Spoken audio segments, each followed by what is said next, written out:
नमस्कार सभी पेंशन धारकों का स्वागत है एक बार फिर से हमारे इस YouTube चैनल पर।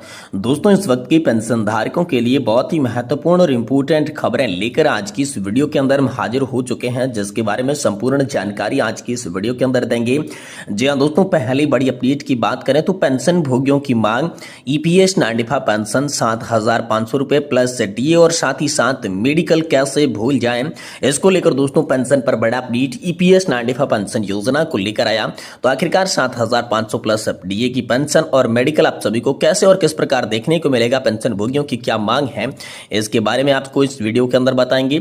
साथ ही बताएंगे दोस्तों कर्मचारी और पेंशन भोगियों के लिए एरियर ग्रेजुएटी पेंशन, साथ ही PPF4 कम्यूटेशन की बहाली 11 साल पर होगी, इसको लेकर बड़ी खुशखबरी निकल कर सामने आई है। तो आखिरकार इसको लेकर क्या खुशखबरी सामने आई, इससे पेंशन धारकों को क्या क्या लाभ होने वाला है, इसके बारे में आज की इस वीडियो के अंदर बात करेंगे। वहीं बात करेंगे आप सभी के 18 महीने का DA एरियर जो है वो कहां पर गया है, 1 करोड़ कर्मचारी और पेंशन धारकों को क्या झटका लगा है, क्या है दोस्तों 34,402.32 करोड़ रुपए का राज, इसके बारे में भी आज की इस वीडियो के अंदर संपूर्ण रूप से जानकारी आप सभी को देंगे। यानी कि दोस्तों पेंशन धारकों से जुड़ी आज की प्रमुख 3 बड़ी खबरों की चर्चा इस वीडियो के अंदर करने वाली है। इसीलिए हम सभी पेंशन धारकों से निवेदन करते हैं कि दोस्तों आज की इस वीडियो को आप लास्ट तक देखिएगा और साथ ही हमारे चैनल पर नए हैं तो चैनल को भी सब्सक्राइब जरूर कर दीजिएगा। तो चलिए बिना किसी देरी के संपूर्ण खबरों को सही सटीक और तथ्यों पर आधारित आज की इस वीडियो के अंदर जान लेते हैं। जी हाँ दोस्तों, पहली बड़ी खबर की बात करें तो पेंशन भोगियों की मांग EPS 95 पेंशन 7,500 रुपए, DA और मेडिकल कैसे भूल जाएं, EPS 95 पेंशनर्स, इसको लेकर बड़ी खबर है। कर्मचारी पेंशन योजना 1995 न्यूनतम पेंशन को लेकर आंदोलन के सामने अब एक बार फिर से चुनौती पेश आ गई है। विधानसभा चुनाव से पहले उम्मीद की थी कि सरकार भला कर देगी, लेकिन ऐसा कुछ भी नहीं हुआ है। इसको लेकर पेंशनर्स क्या सोच रहे हैं, क्या बातें कर रहे हैं, आइए जानते हैं कर्मचारी पेंशन योजना 1995 न्यूनतम पेंशन को लेकर विस्तार से जानकारी इस वीडियो के बारे में। जहां दोस्तों पेंशन भोगी गौतम चक्रवर्ती का कहना है कि मैं एक कट्टर राष्ट्रवादी हूं और इस दिशा में मोदी जी को योगदान से वाकिफ हूं, लेकिन मैं बुजुर्ग कर्मचारी पेंशन योजना 1995 पेंशन भोगियों के प्रति टीम मोदी के उदासीनता रवैये से बहुत दुखी हूं। चर्चाएं, विचार और बैठकें सब बेकार हैं। हम अपने योगदान से 7,500 प्लस DA और प्लस ही मेडिकल की मांग करती हैं। टीम मोदी को शतबुद्धि आए और दीपावली की पूर्व संध्या पर कर्मचारी पेंशन योजना 1995 की पेंशन भोगियों की पेंशन में बढ़ोतरी की घोषणा करें, नहीं तो मोदी जी यहाँ पर जो है NDA को महाराष्ट्र सरकार, झारखंड और यूपी में 10 विधानसभा उपचुनाव में वरिष्ठ नागरिकों और कर्मचारी पेंशन योजना 1995 के पेंशन भोगियों के गुस्से का खामियाजा उनको भुगतना पड़ेगा। जी हाँ दोस्तों, यहाँ पर शेख बाघराने का नतीजा भूल गए, अब की बार 400 पार, हमें अपने खाते से पैसे कम का समझौता नहीं करेंगे। यह एक चेतावनी है, इससे अपनी राष्ट्र हित से गंभीरता से लें, अपने अहंकार और हट धर्मता से यहाँ पर NDA के अवसरों को न डुबाया जाए, इसको लेकर बड़ी खबर आई है। वही वरिष्ठ नागरिकों के लिए अच्छी खबर बेसब्री से इंतजार जो है वो कर रही थी। पेंशनर्स सनत रावल ने इस बात का समर्थन किया, कहा कि गौतम चक्रवर्ती जी बहुत ही सही काम, कर्मचारी पेंशन योजना 95 पेंशन भोगी अच्छी खबर का बेसब्री से इंतजार कर रही हैं, लेकिन भाजपा NDA से निराश है। केवल फर्जी तारीखें महीने देते हैं, यह भी कहते हैं कि पेंशन भोगियों का काम हो रहा है, लेकिन कब, आप पर कौन भरोसा करेगा। सुखेंदु मंडल ने कहा कि अब हरियाणा की बारी है, जहां पर पुनर्मतदान की संभावना है, परिणाम वर्तमान में निर्वाचित मंत्रिमंडल के लिए हानिकारक होंगे। ये सब लाखों वृद्ध पेंशन भोगियों का अभिशाप के कारण हो रहा है। यानी कि दोस्तों पेंशन भोगियों का गुस्सा जो है वो सरकार पर फूट फूट कर बाहर आ रहा है, इस खबर में यही हमको देखने पर मिलता है। वहीं दोस्तों अगली बड़ी खबर की बात करें तो कर्मचारी पेंशन भोगियों के लिए एरियर ग्रेजुएटी पेंशन PPFO और कम्यूटेशन की बहाली 11 साल पर होगी, इसको लेकर बड़ी खुशखबरी हम सभी के लिए सामने आई है।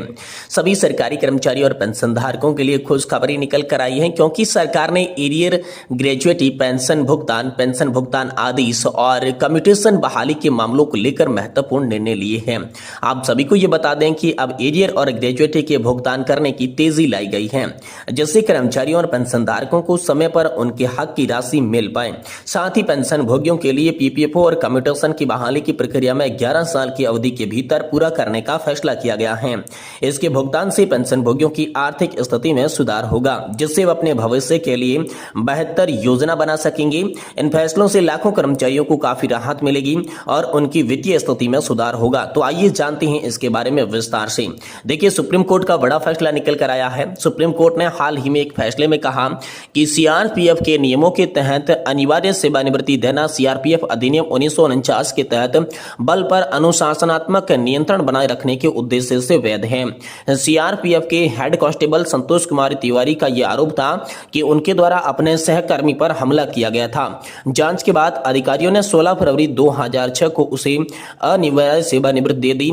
संतोष कुमार के द्वारा इस फैसले के खिलाफ विभाग में यह अपील की, जिसको 28 जुलाई 2006 को खारिज कर लिया गया था। आप सभी को यह बता दें कि मामला सुप्रीम कोर्ट में तक पहुंच गया, जहां पर सुप्रीम कोर्ट द्वारा याचिकाकर्ता को दोषी ठहराते हुए अनिवार्य सेवानिवृत्ति को बरकरार रखा। सुप्रीम कोर्ट ने यह स्पष्ट किया कि यदि सरकार अनुशासन बनाए रखते हुए अनिवार्य सेवानिवृत्ति का नियम बनाती है तो यह नियम वैध माना जाएगा। वहीं कम्यूटेशन की बहाली 11 साल पर को लेकर बड़ी खबर हाल फिलहाल में आप सभी के लिए निकलकर सामने आ चुकी है।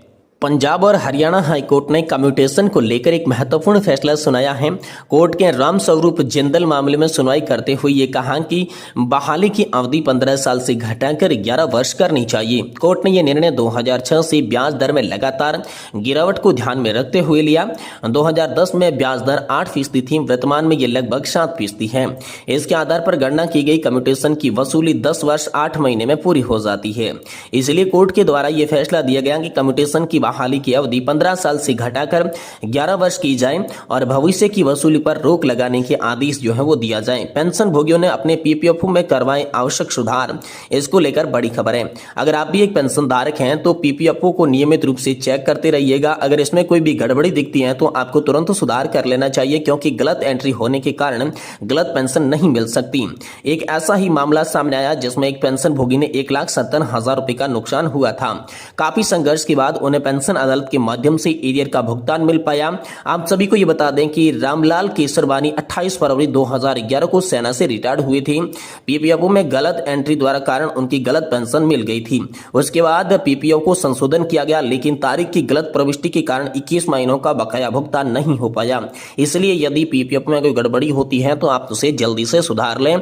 तो दोस्तों, यहाँ पर सीजीएचएस लाभार्थियों के लिए भी यहाँ पर बड़ी खबर आप सभी के लिए निकलकर सामने आ रही है।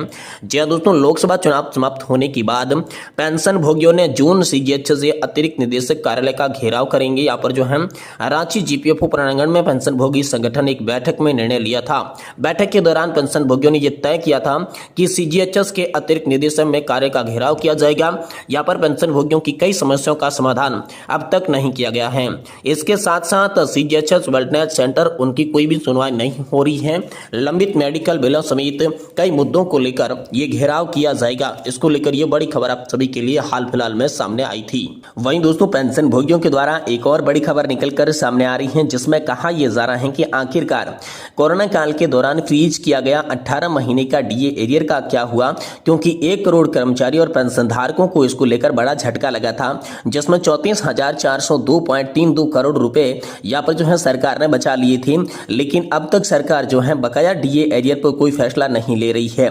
भारत पेंशनर समाज की महासचिव एसबी महेश्वरी और confederation of central government employees और वर्कर के महासचिव एसबी यादव ने भी सरकार से कोरोना काल के दौरान रोके गए 18 माह के डीए एरियर जारी करने की मांग की है, लेकिन अभी तक सरकार इस पर कोई भी फैसला नहीं दे पाई है। ये बड़ी खबर हम सभी पेंशन धारकों के लिए हाल फिलहाल में निकल कर सामने आ चुकी है।